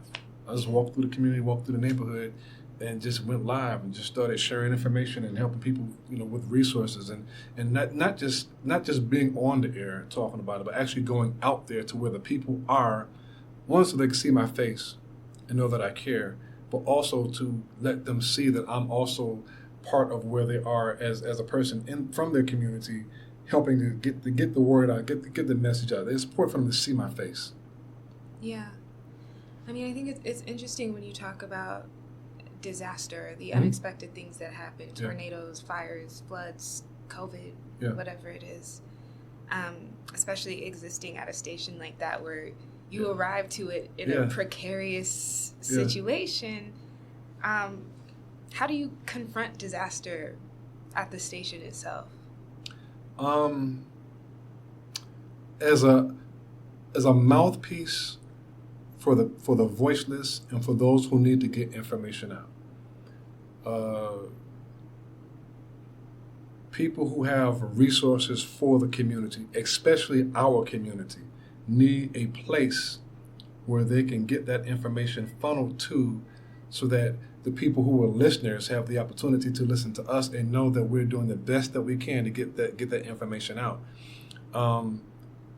Sharon has done an outstanding job over the years in making sure that our radio station has been that place. I think we have a lot of shows recorded where we had community leaders call, and we did special shows live on the air with people who were giving away water, people who were giving away clothes, diapers, organizations who just needed to get that information out. And we're just sort of just on the air live, they're calling in. And so we're doing our part as a community radio station. And so the people just have to listen to know where do they listen to in order to get the information that they need. And so that's always a tightrope, but that's the difference between us and some of the other radio stations in the city. That's the difference between having a general manager in Sharon K and it being Black owned and operated by Fisk University. Shouts out to Fisk, because that's what we do, right? That's different from a corporate station where they can only slow down the music for so long because you know what, it's about the commercials. Yeah. So talk to me a little bit about the challenges that have impacted kind of the practical everyday operations of the station. So I'm thinking about, were you affected by the tornado? How did you deal with COVID? Yeah. It's been challenging. It's been challenging over the years, but in this industry, you learn, right? Everything that I did in my other stops in the industry helped prepare me for being here, right? Because being on the air at 2 a.m. and at midnight, that's a test in most cases from a general manager or a program director. Like, are you going to show up midnight, 2 o'clock in the morning? Can I rely on you to be here, irrespective of what the weather is? So I never missed a day, never. My air shift started at midnight. I was there by 11 o'clock, right? To make sure I was there in case anything would happen. I'm on the air at 2 o'clock in the morning. I'm there by 1:15, the latest, to make sure that I'm there, to do my show prep, to make sure I'm in the building, to make sure that I'm about to focus. And I have to be there because if anything happens, the program director wants to know who's there, if he needs to or she needs to tell us what to say, what to do. I have to be there to answer the phone. And when the community needs a resource, they need to know someone is there for them. So that's the other part of this business that people don't always understand, that on this side of the business, in most cases, we have to be here. Yeah. And so I know that you guys are maybe are going to have to move buildings soon at some point. Preferably, yes. Yeah. So tell me a little bit about how your physical location has impacted day-to-day operations. What have the obstacles been there? Well, got to be careful what I say here because I know that my Fisk family is going to be listening, but everything I say is in love and in peace and understanding.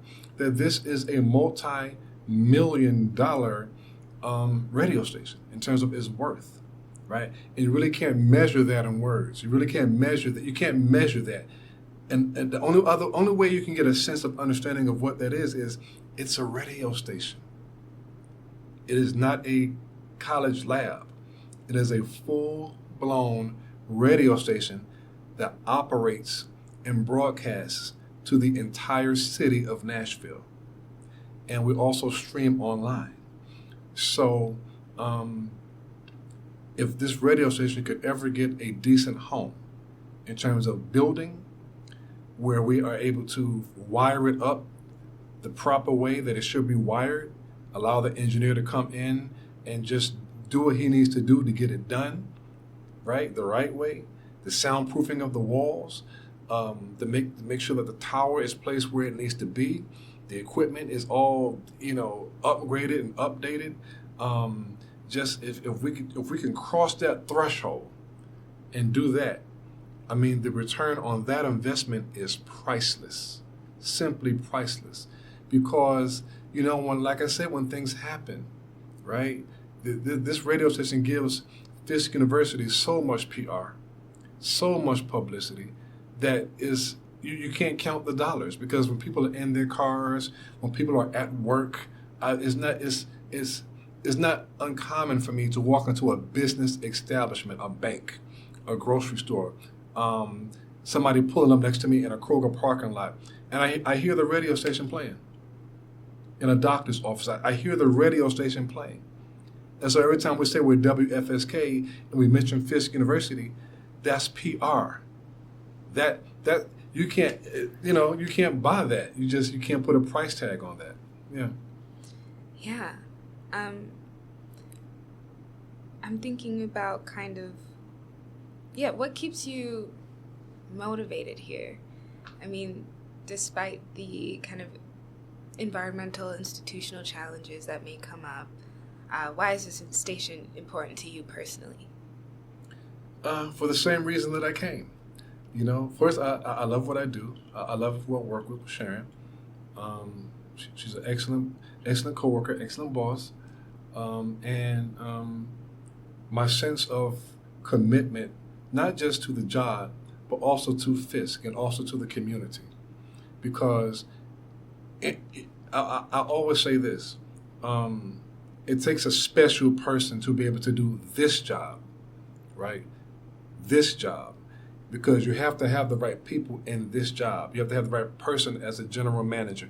You have to have the right person as a program director who not only understands what they're doing, but also has a love for it and is not going to... There's a reason why the radio station was in the condition that it was in before we got here. It's not to say that the people didn't love what they were doing, but you need a special person who's going to make sure that this station is covered, so that the university does not have to worry about it. Yeah. I'm thinking about kind of Fisk University in a broader context, and how important it is to American history, to Black history, to civil rights history. What does it mean to you to be working at a station that is so steeped in that history? I'm grateful. I'm grateful because being here at Fisk University, I've learned a lot. I've learned a lot, not just about Fisk, but also a connection to our community, our Black community. Watching students' lives transformed from being here. The opportunities that I've had to mentor and to teach and to pass all the things that I've learned to students, to be able to help them.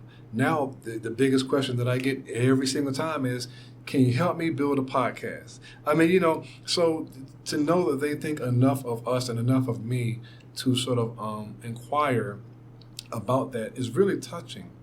And I just cannot be more thankful enough to the people, the students, who came together to start the radio station.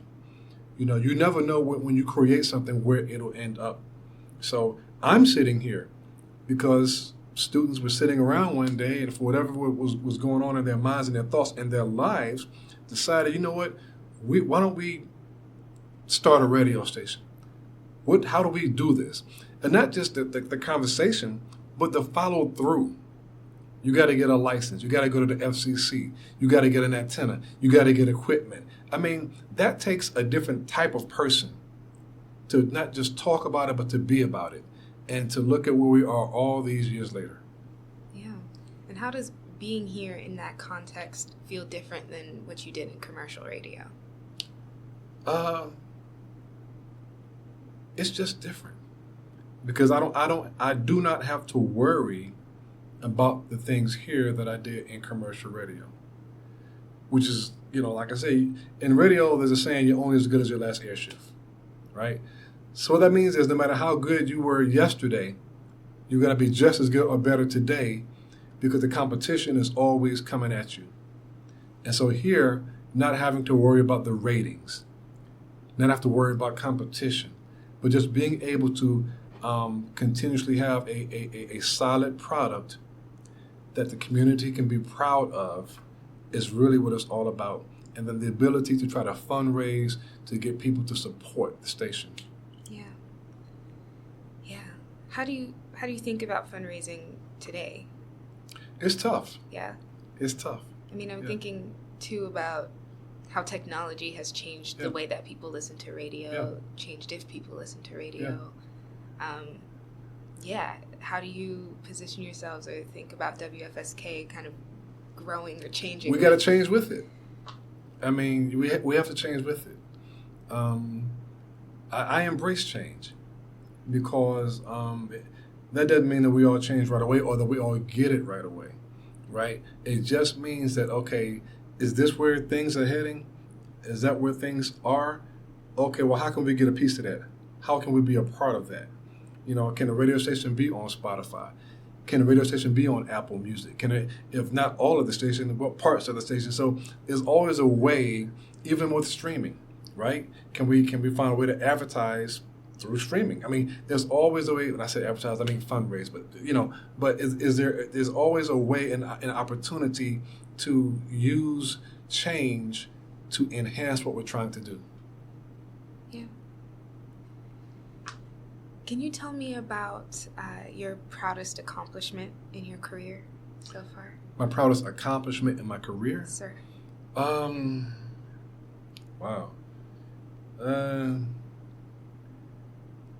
That's kind of a loaded question because there have been so many things.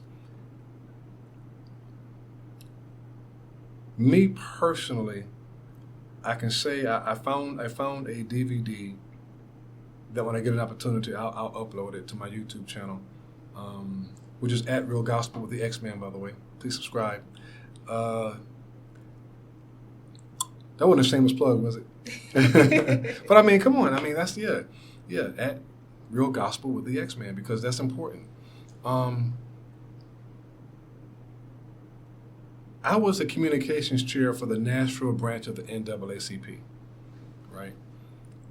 Back in 2007 or 8, under the leadership of then President Marilyn Robinson, rest in peace, Marilyn. She was the president. And so one day I was walking down the hall here at work, and the phone rang. I answered the phone, and it's Marilyn Robinson. She says, "Hey, this is Marilyn Robinson. I'm the president of the Nashville branch of the NAACP. I want to speak to that young man that does that gospel show on Sunday mornings. What's his name?" I said, "That's Xuam Lawson." I said, "Well, this is he. Oh, this is you. I want you to be my communications chair." Wow. That's what I said. "Are you a member?" I said, "Well, if you're not, join, and I'll see you at the next meeting." So I became her communications chair.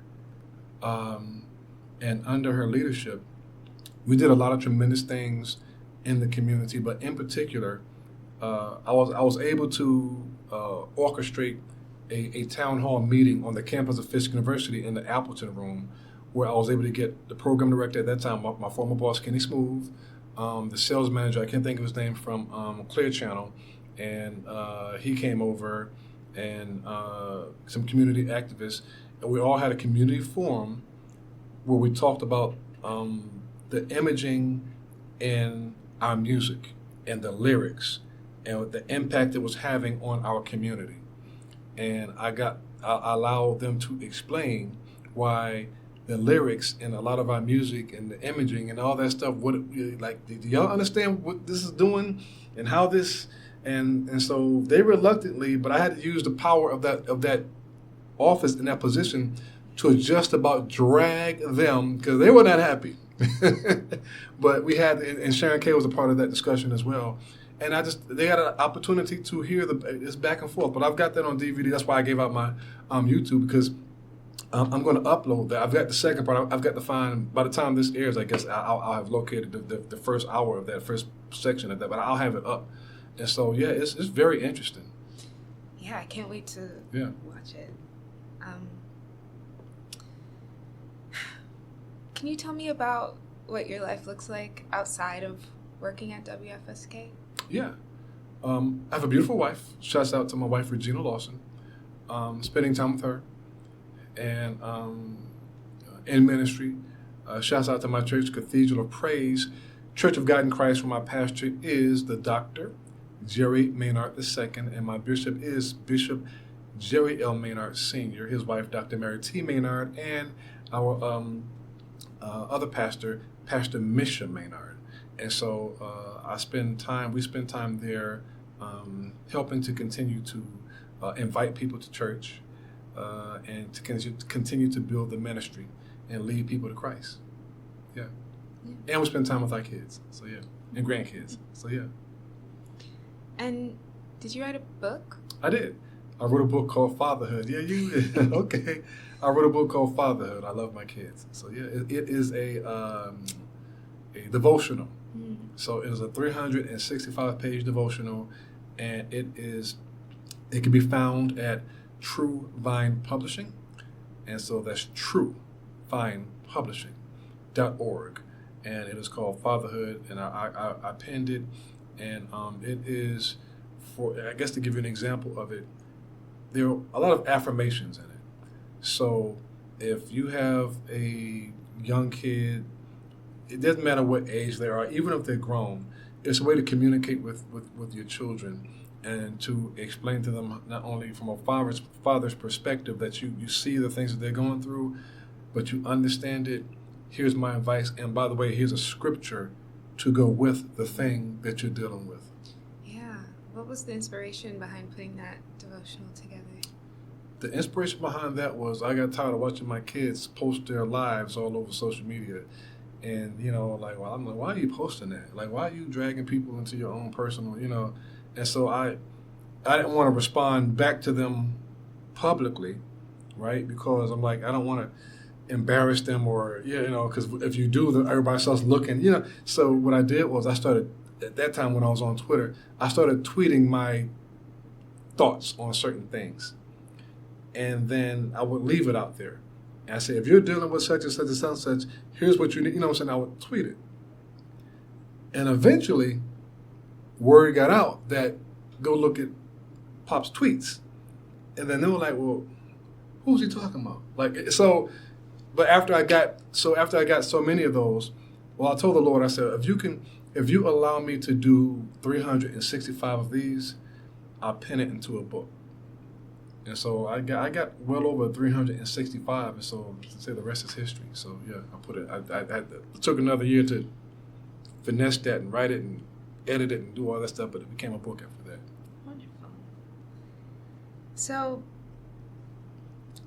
we're here kind of as the HBCU Radio Preservation Project, mm-hmm. right? And a lot of the emphasis of our project is talking about kind of the unique way that Black radio serves its community, especially Black college radio. why do you think the preservation of WFSK history and HBCU radio history as a whole is important? It's our story. It's our message. The wonderful work that we do here. We've been a pillar of the community. It was started by students. It's not just a college. It's not just a college lab. We serve the community. We serve Fisk University. We are the voice. We are the Black voice. We are the urban voice. We are the voice. And so, if you don't have this voice, then what do you have?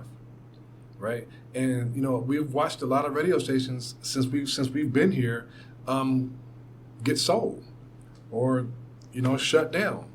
And so now there's a void. And until you don't have that voice anymore, you don't realize how important that voice is.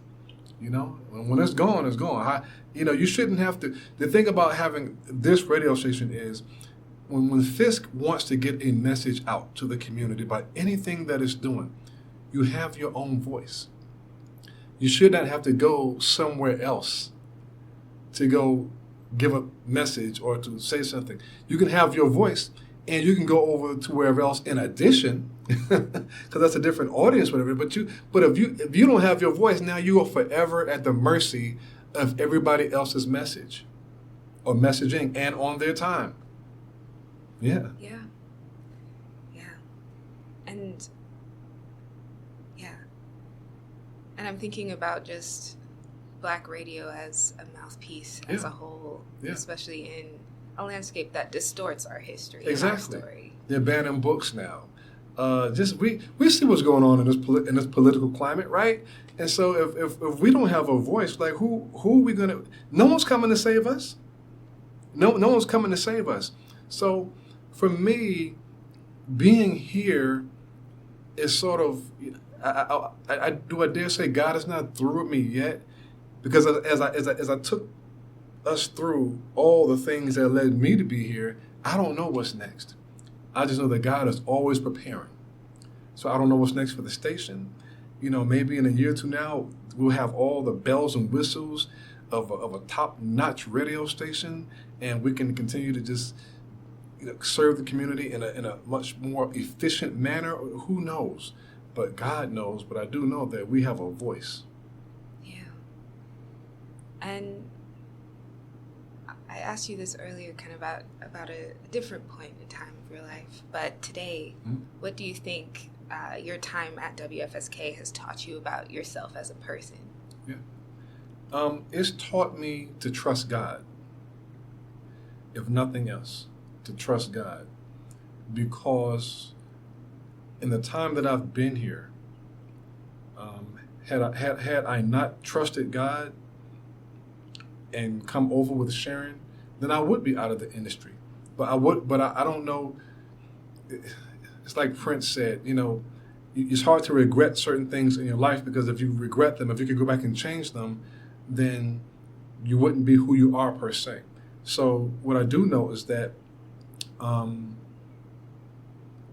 being a part of this radio station and being part of this community helps me to see people, helps me to better understand our people, helps me to know that our people love what we do, and they understand what we do, and they support what we do. That's where the fundraising comes in, because people won't give to you if they don't believe in you. Yeah. And have you found that people believe in y'all? Yes. Yes, they do. They really do. Yeah. So, what words of advice would you have for the younger version of yourself, or an early career person who is thinking about a career in radio and broadcast? Yeah, that's tough. I don't know that I could give myself any advice because of the role that it's brought me to. If I was to go back and change one thing, there's just no telling, because it hasn't been an easy road. It hasn't been. It's been tough. I've questioned myself. I've questioned God. I've not listened to God. I've done my own thing. I've just, but it's, but those experiences help ground me in a way that to be a program director, right, in order to do this job, I need all those other experiences. I need all those other people who help play a role in my development over the years. I know I named a lot of people, but there are a lot of people along the way who helped me understand what it is I do and how it is I do what I'm doing, and so yeah. Is there anybody that you haven't mentioned that you'd like to shout out? See, that's going to be tough, but I'm going to try. Okay. All right, I'm going to try. Mikey Mike from the party, Scotty O'Brien from the party, Bud Waters, the owner of the Cromwell Group, who took a chance on me, Tessa Spencer, who did Middays, Jasmine Sanders, who is the co-host on the D.L. Hughley show. We worked together when she was here in Nashville at 92Q. Rick Walker, Terry Fox, Jim Kennedy, Ernie Allen, Chris Speed, a.k.a. Chris Taylor, the Big DM, Derek Duran, I said Rick Walker, but it'll come to me. He was a radio DJ. Portia Fox, Portia Stevens, Tom Joyner. I'm going to mention Sharon Kay right now because I don't want to leave anybody out for the essence of time. Her. Kevin Coolin Fox. DC, Derek Colbert, another program director. My mother, my father, they encouraged me over the years. Shouts out to my brother, my sister, Waikia, YSZ, my kids, love y'all, my wife, supporter. There's so many people who helped me to be where I am right now. Daryl J, that was his name. So there are a lot of people who, I mentioned him earlier, the person who gave me that critical advice. His real name is Richard Green, but he did the Quiet Storm, and so his name was Bruce Lowe at the time. Fiona, we were co-workers. A lot of those people, Kenny Smooth, who's the current PD over at WQQK, a lot of these people just played a major role. Mike Dickey, one of the Dickey brothers, the person who gave me my shot as an intern, Lynn Sanders, just people, just different people at different places at different times and different points in my life that showed me something, taught me something, said something to me. Yolanda Neely, how can I forget her? Princess Ivory. Wow, there's people at different facets in my life at different times who were just there to offer me advice. Victor Chapman. Just people who just really oh my God, it's bigger than just one person sometimes. But the person who gave me one of my biggest opportunities, of course, was Miss Sharon Kay, who offered me the position of program director and said, "X, will you come with me?" And so here I sit.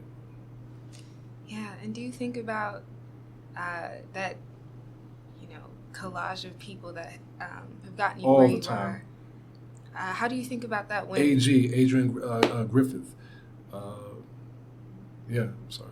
A friend of mine that passed away, my frat brother. His last name is